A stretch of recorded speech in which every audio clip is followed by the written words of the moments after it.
Embertide for Pentecost or summer is coming up, and this is a tradition that I've been trying to learn more about and try to start practicing more in my faith journey. So I definitely want to share more about how that is going, as well as updates on my own domestic church, and especially with my children's education, updates we're going to have for the house, and then also for the Mary Garden. So yeah, before all of that, let's go through the saint of the day, the feast for today. And oh, I just realized this is my husband's. I accidentally grabbed my husband's missal, and this is the one. This is nice because it's the one that the head monk at our monastery gave to him during OCIA. I thought that was very nice of him. So today is May 18th, the feast day of Saint Venantius, martyr. At the age of 15, Saint Venantius was made to suffer cruel torments and was finally beheaded at Ancona in 250.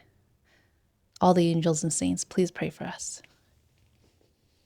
So, yes, Embertide. This is something that I did not learn at all when I was growing up through CCD, especially being a cradle Catholic. And this is I don't think I ever heard mention of it once. So this is completely new to me, especially since I started learning more about the faith after discovering the Tridentine Latin Mass around 2018, 2019. And what I understand from the Ember season is that they're kind of like the seasons that we have, which is like winter, spring, summer, fall. But these seasons, rather than the secular ones that we're familiar with, these seasons are more based around the harvest and correlate a lot to the church. So I'm basing a lot of this from memory, but feel free to correct me if I'm wrong, and then I'll put a note at the bottom for any corrections. And so Ember Tides, the basis of it is a time of 3 days, which are Wednesday, Friday, and Saturday. And usually this is around the end of a harvest season, traditionally back in the day, when this was commonly practiced. I mean, there's still people who still like do harvests and stuff and apply that, but especially with the modern day now, a lot of people aren't really basing their life around the seasons and harvests. So I think this is why it's not talked about more for the younger generations. But typically what happens is Wednesday, Friday, and Saturday is a time where Catholics would go kind of like have a little bit of a penitential season, and there would be a huge focus on prayer, almsgiving, and penance. So those all sound very familiar, especially for with Lent. So it's kind of like a mini Lent for 3 days, and at least my understanding, how I understand it a little better, is that for the Sabbatine privilege, we also can do voluntary fast, or you can get a dispensation for the Sabbatine privilege to do abstinence from meat on Wednesdays and Saturdays. And then Friday, usually we're also not supposed to eat meat. So those 3 days kind of like line up very well with the idea of abstinence or fasting. So yeah, and I think, at least when I learned about that, I thought that was a really good idea, because then you can kind of refresh and like reframe that season, and kind of take those 3 days to spend time in deeper prayer, almsgiving, or penance. Oh, it's not penance, it's fasting, fasting, prayer, and almsgiving. And yeah, I wanted to also kind of incorporate that within the channel by not posting on the Ember days, or not posting on it like one of these videos on Ember days, and instead I will be posting videos of the hours during the little office that I'm praying for my Sabbatine privilege. So what that will look like is, on Wednesday I'll be posting a video of Vespers. On Friday I'll be posting a video of Compline, and on Saturday, I'll be posting a video of lauds for the Little Office of the Blessed Virgin Mary, which kind of works out because Wednesday and Friday are more like more kind of sad days, especially Friday is usually the day of the crucifixion. So Vespers and Compline kind of go pretty well, especially with how those hours are sung. They're more solemn and more of a sad tone. And then on Saturday, I'll be making a video on Lauds, and Lauds is more of a very joyful day, and Saturday is typically dedicated to and Saturday is dedicated to Mary. So that will be, it kind of like lines up very nicely if I were to make those kinds of videos, release those videos during the Ember Days. So I'm pretty much practicing a digital fast from YouTube aside from making those videos related to prayer during the Ember weeks. So I think I'll be doing that moving forward throughout the year. And that way I can kind of at least have a version of the chants for the little office during those seasons, because the chants change depending on what season. Like Pentecost has a couple of changes. Advent has a lot of different antiphons as well, and then Lent has their different changes as well. So that's kind of nice to also make videos on the little office for each Ember season, because the the antiphons change as well according to the seasons.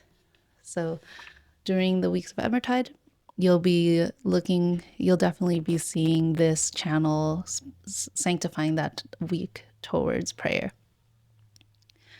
And the other thing that I learned about Embertide is that aside from the the fasting, prayer, and almsgiving, it was also the seasons would be tied back to the Mass. So let me see. I have notes here because I knew I was definitely going to mix them up.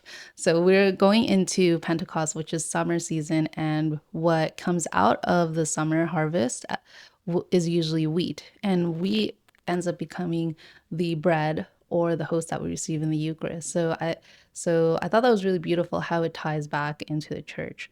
And then in autumn, which is around Michaelmas in September, so this is the autumn Embertide. What the harvest brings back is grapes. So grapes, as we know, turns into wine, which becomes the precious blood of Jesus. So again, I think the connections are really really beautiful how it all works itself out. And then last one is winter, which is around Advent, and the harvest that happens around there is olives. And what I understand is, yeah, it says thanks is given for olive pressing. So olive ends up giving the oils or the chrism, which is used for baptism, confirmation, and holy orders, so or unction. So I thought, yeah, it's just really cool how it all like ties back into the church and the Mass. So so yeah, that's what I learned so far about Embertide, and I am hoping to bring more of this into my family so that we can kind of bring back these old traditions. So let's see. Um, as far as learning about the Embertides, house updates, domestic church updates. I have, since we're going into summer, that means school is ending. Public school will be on summer vacation, and I was trying to figure out what we were going to do for the kids. And I have so far I figured out where my husband and I enrolled our oldest to some summer camps just to see what his interests were. And it's going to be one is going to be a gardening camp and one is going to be like a chemistry camp. And I think I'm also going to look into finding him a gymnastics camp just to help him with some kind of like motor skill building and try to see if he has an interest in that. But yeah, so summer is kind of like, it's kind of like a in between season, but I also don't want it to be completely, I don't know. I kind of just want to test the waters and see if there's anything that we can find for the boys, to see if there's something that they like. And maybe we'll even try to get the youngest one signed up for soccer, because he's very active. But what I wanted to do for the domestic church or my home is to try doing some supplemental education, since they won't be in summer school, and since neither of them will be in summer school, it means there's not going to be anything new that they'll be learning. And I was trying to find ways to do more like faith-based, or like kind of turn towards their education towards what they would teach for, like, I guess, like in my mind, what like Catholics would do. And I just remember that there is a high school here in San Francisco called Nativity High School, and they teach a classical education, so more of the classics. And I thought that was interesting. And I was like, how could we do that for my kids? And I found a program through TAN Books called Catholic Academic Enrichments, or CAE. And it has 3 cycles, which are 24 weeks each. And you kind of like do them every year, or switch. You kind of like, you can do them whenever. There's no like set way to do it, but I think what people would normally do is start it during like the fall and use those 24-week curriculum throughout the whole year, and that would be like a pretty well-rounded classical education. So I got the books for that. Let me get them. I only have 2 right now. I don't know. Oh, I know I have all 3.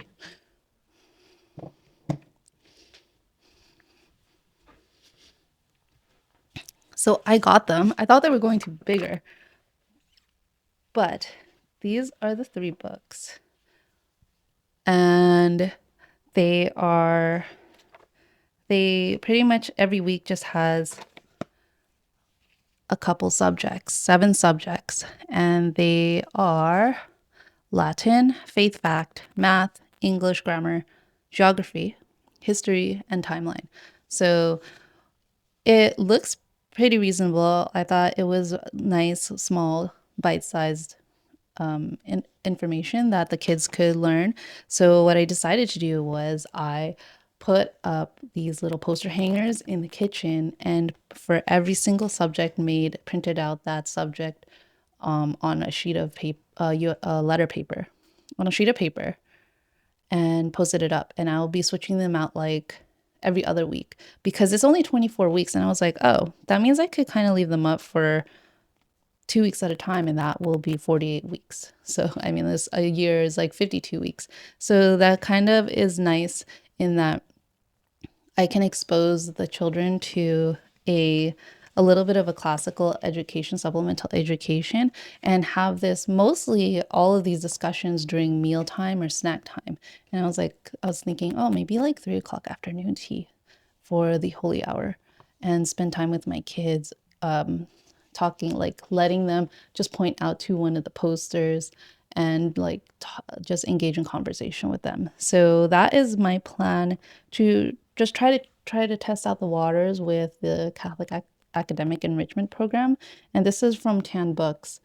So you could check that out. I do not have an affiliate. They haven't like approved my affiliate status with them. So there won't be anything going back to the channel, but I always highly recommend supporting the Catholic publishing companies and ordering from them. So yeah, that would be great for that to work out. Oh, and then I also wanted to add, there were 7 subjects, so I'm kind of like debating on whether having them learning math and grammar makes sense, because it might be just like repetitive compared to what what they're going to be learning from public schools. But we'll see. I think I'm going to follow it for the most part. And I also added one sheet for manners. So every week I'll be teaching them a subject from like 50 Things Every Young Gentleman Should Know. Or there's also my other book, which is, oh, it's in here.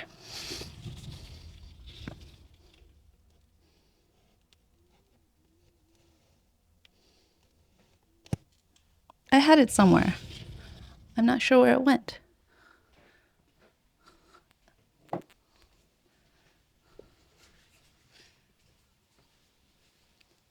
Oh, and lastly, I wanted to add a little bit of etiquette into, or manners, into the weekly Catholic enrichment. So I have this book, like How to Raise a Gentleman, but I also ordered another book from, this is from like the Brooks Brothers series, which was like in the 2010s, I believe. They were selling them a lot in the outlets, and I really like them.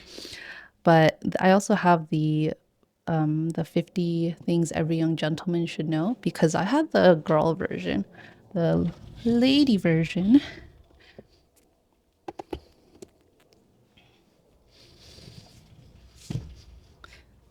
So this one, which was more for myself, because I was like, oh, are there any things that I missed out on as a kid?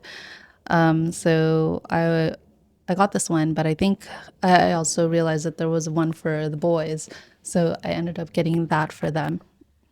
And I'm just hoping to incorporate a little bit of manners for them. And then also, I realized that my oldest son, since he was actually receiving the instruction very well from How to Raise a Gentleman. So let me show you. There's like a section here right at the very beginning, which was really nice, and it's called 26 Things to Remember. And in the other books, it says like, a gentleman knows to say please, thank you, and excuse me always. And I noticed my oldest son was really receiving that very well.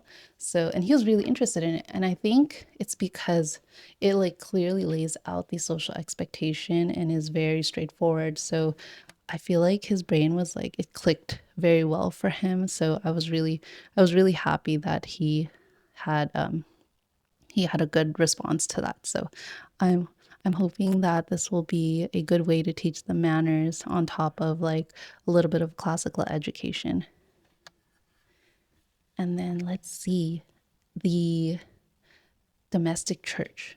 I have been in inspired and kind of like in a home upgrade mood, especially since I came back from the seminary and I fell in love with their entry rooms. There's like they kind of have like a foyer entrance that separates. It's like a set of, there's a hallway and then two rooms on each side of it. And after that, those rooms connect to like the main hallway, which goes to the rest of the university. So it's kind of, I kind of equate them to being like entry rooms or receiving rooms, or like entertaining rooms for where you receive guests, like I guess like a receiving room. So so the the design of those rooms really like caught my interest, and I was like, I really want my house to look like this. And when I was thinking about it, I was like, oh, well, domestic church is kind of supposed to be like, we're supposed to bring in elements of the liturgy and the mass back into our homes. And I thought, like, what better way than try to make our house kind of bring in parts of the seminary into our home, because the seminary is like is a place of religion and education. So I thought, as I was like exploring the seminary, I was just really fell in love with the architecture and the interior design that they had. And I learned from my husband's friend who went to OCI with him. And he said that apparently the seminary had the front rooms used to be kind of like office workspaces, but they brought in an interior designer to upgrade it and make it look much nicer. So that was the result of what those rooms look like. Oh, and each room has like a fireplace. It has just plain white walls. They have no curtains on the windows, but each window was framed in wood molding, like had a like a wood trim around it, and just all of the door frames had like a beautiful walnut trim around. And then the ceiling had crown molding that was white, but on the ceiling trim, it had a like a bronze, a very subtle bronze outline, like a paint outline. So I really love the look of it. I'm sorry I don't have better pictures, but the next time I go to the seminary, when I start classes, taking the Intro to Gregorian Chant class for the summer with the Catholic Institute of Music or Sacred Music, I will definitely take more videos of those rooms because I really love them. And I was talking to my husband, and I actually had AI make a mock-up of what that would look like in my home, and it looks beautiful. So I I was like, this could happen. Our house is like our living areas and dining area is like mostly there. Even our furniture for the dining room, which is this really old walnut table, but the chairs are upholstered in beige, and I think it's like cherry or walnut wood. It all almost already looks like what they had at the seminary. I would just have to eventually upgrade the sofas, but because the kids are little and they're still using the sofas kind of like as a trampoline, they're always jumping on them. I'm not going to switch them out to something better until they grow out of that. So there are little things that we can do in the home. And I mentioned before that we needed to switch out our windows. So we're going to get the front windows done first in the summer. And then we could actually do the molding, like the crown molding now. My father-in-law, I just had a chat with him. So my father-in-law is a contractor, and he told me, yeah, we could just do the molding, paint it white and just put it up there even before having the windows done. So that would be like a little project that we could do. And I and it will be nice once we get the windows changed out because that way I can remove the curtains. As much as I love the look of the curtains, I think the bedrooms are going to stay the same for a while, but as much as I love the look of the curtains, they hold a lot of dust, and the kids and I are actually really allergic to dust. So I'm trying to find any way that I can to remove any upholsteries so that we don't have to deal with dust floating around. Because I went over to the sofa this morning. I just had a terrible coughing and sneezing fit. So it's just not great, as even though it looks really pretty. And I like when the curtains pool on the floor, but yeah, it just doesn't do well for our health. So, as like to replace the curtains, I'm going to have kind of like a light filtering roll down shade that will be inside the frame of the window. So it will be pretty close to like what I saw at the seminary. But the seminary didn't even have any window treatments. Like it didn't have any curtains, it didn't have any shades. It was just natural light. So I wouldn't be able to do that here. We would like to have our own privacy so that people aren't like peeking into the house. But yeah, that's the closest I'll be able to get it to kind of like bring in what the seminary has. So yeah, that would be windows, crown molding. We would at the very end would be painting all the walls white, but I might just keep it for a while because I really would also want to change the table that is at our TV area and also swap out the TVs with like picture frame TVs.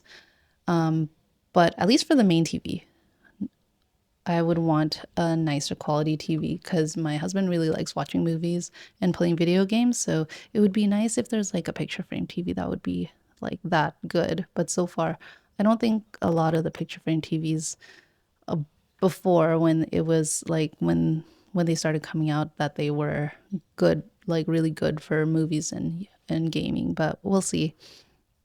But I also am hoping to add another picture frame TV on top of the fireplace, mainly for the art. And like, I would want to load the sacred artwork on there and just leave that running all the time. So, so yeah, that would be like a small, beautiful thing to add. I think it would be really nice change of pace to add a little bit more artwork.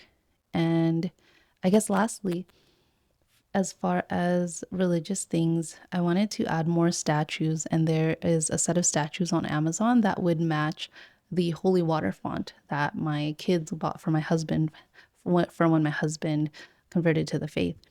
And it's white and gold. So there's this series of statues from BG or BC, I forget. But the statue series name is called Purity and Grace, and purity is for white, and then it has like the all the saints and Mother Mary and Jesus and Joseph, like they all wear white, but they have like little gold details. So I thought that would be perfect to have as like our statues for the home. So, but yeah, those are all my dreams for trying to upgrade our domestic church and make it a little bit more beautiful. But yeah, it's been 7 years, around 7 years since we lived in this home and started kind of decorating it stuff. So I think it's about time, especially since our rabbits are no longer with us and we are finally able to kind of like patch up all the parts that they chewed up.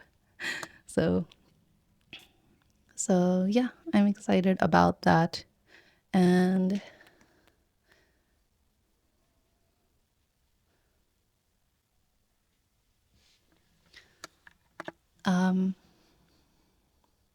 and yeah, lastly, Mary is for, or lastly, March is for Mary. So you'll be seeing a few more Mary Garden updates after Embertide. So I'll be happy to like share what's happening with the garden. And I feel like with Embertides, like the only harvest that I really have now is how the garden is doing well. So I guess that will be my way of tying in what I can into the liturgical harvest season, just by sharing what I have with the Mary Garden. So until then, oh, and I guess like one addition to the Mary Garden will be I added a little I added a an urn, like a planter urn, and I was hoping to put a little St. Michael statue in there, but I'm still trying to figure out. But that one I ordered some Lenten roses for, and they're white. Kind of, I really like the white that goes and how it looks against the dark blue of our house. But yeah, that's what I have so far for that. But hopefully, I can find a nice little St. Michael statue. That way, every time we come home and we leave, we always feel like we have St. Michael's protection with us wherever we go. And the statue options I had were either going to be like a little 4-inch white statue or an 8-inch arch Della Robbia style statue. But we will see, because I don't know if 8 inches will be too big, but I won't really know until the flowers come in. So that is really all I have for my domestic church updates and how life is going. And with next week being Embertide, I wish you all the best. Have a wonderful, prayerful Embertide. And I will also be releasing the Embertide magazine that I have created, which I know I don't really publicize too much about the magazine because it's more like a retrospective reflection on the past season, but I will have that uploaded as well, or updated as well, on the Memorare Magazine website. But I was hoping to do videos for every magazine. I just haven't had the time. So maybe that will be a work in progress before the end of the year, because I eventually want to do like an annual an annual published version that I can print out. So more on that soon. But yeah, I have a lot of ideas and a lot of things that I want to share. And yeah, it will just all pretty much chronicle this life that God is laying out for me. So until then, thank you as always for taking the time. Have a wonderful Embertide next week, and God bless you. Take care.